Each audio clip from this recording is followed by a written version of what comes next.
Mini Metro is a minimalistic game where you create metro lines connecting shapes across cities around the earth.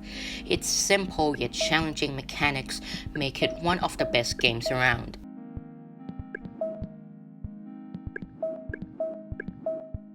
It is a metro game, which the name already suggests. There is the game itself, or normal mode, most common ones, started off as 3 stations in plane. All the stations needs to be connected to each other as the game progresses. All metro lines are flexible, meaning you could move the lines all the time. Now, in the top right of the game, there is a clock and day text telling you which day is it. Every next Monday from week 1, there would be 2 pop-ups for you to choose the resources. The first one is obligatory, which is trains, and the second one, there's a choice for you to choose. Either it would be tunnels or bridges, station upgrade, added carriages, and for the choices, you need to map Shinkansen in Osaka. As time goes on, the growth in passengers and stations will be accelerated exponentially, which you would have to manage to connect and swap its line in time before station overcrowds. The resources are mainly limited, so when you are playing it, you must manage it wisely, else the resources would run out. The hard part of the game is that the stations could be overcrowded if the metro did not pick up sufficient number of passengers, hence the game would end. Every player on normal mode always ends the game this way. Your job is to keep it going as long as possible. Mainly, there are 4 game modes on Mini Metro.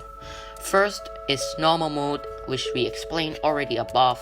Second, there is endless mode, in which everything is the same to normal mode, but the stations can't overcrowd, so it can be played forever. Third one is the creative mode, which is the sandbox mode of the game. You could add stations and lines yourself with unlimited resources. Last one is the extreme mode, which is the hardest mode of all. It is normal mode but with severe complications, as every track drawn, trains, carriages, and stations upgrades are permanent. This mode changes the game strategy severely. The stations also overcrowd in this mode, so the extreme mode needs some competence from experienced players.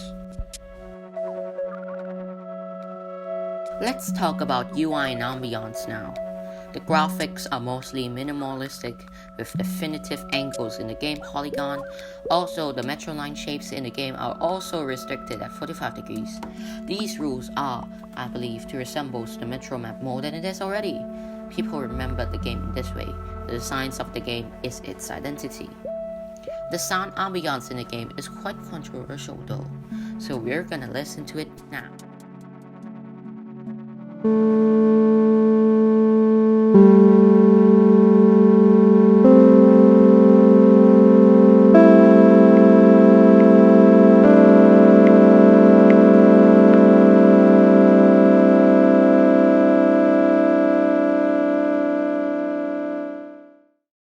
As you can hear, it might be very relaxing for the new or easygoing players, but some thought that it is horrendous.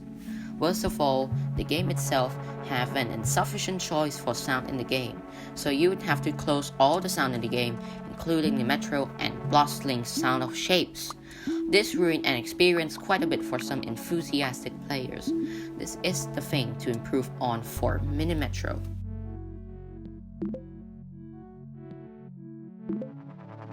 Longevity of play is also important to the success of the game. It is quite a chilling game to play with, but not to be taken too seriously for most of the people. Sure, if you want to be a professional and being up there with the top 10% of players, you could study the mechanics and advanced tactics of the game further. But most of people who buy this game uses it as a time killer in some circumstances, or to just relax out, in which the game has done its job so brilliantly because its mechanics are breezy for most of the people. When I have to wait for something long, sometimes I would play the game too. It is perfect for the use. Availability is also a need for 2020's game.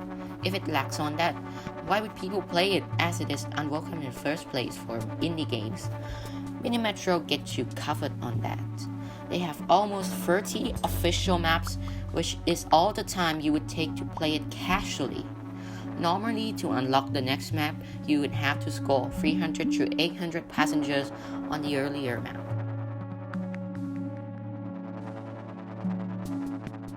Minimetro's active community on Steam is also very helpful, where everyone can share their opinions about the game and a way to send improvements to the developers.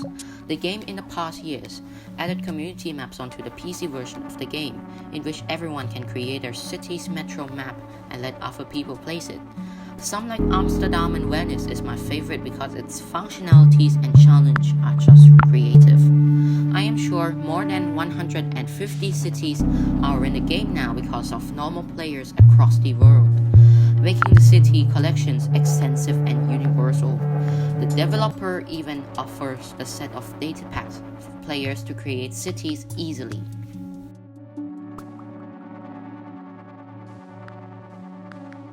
I give this game 9 out of 10. Its beautiful aesthetics and minimalistic but sometimes nerve-wracking mechanics baffled me. If you are interested in this game, the normal price in Steam is 189 baht, around $10 in Nintendo Switch and PlayStation. It is rated E, so it is for everyone.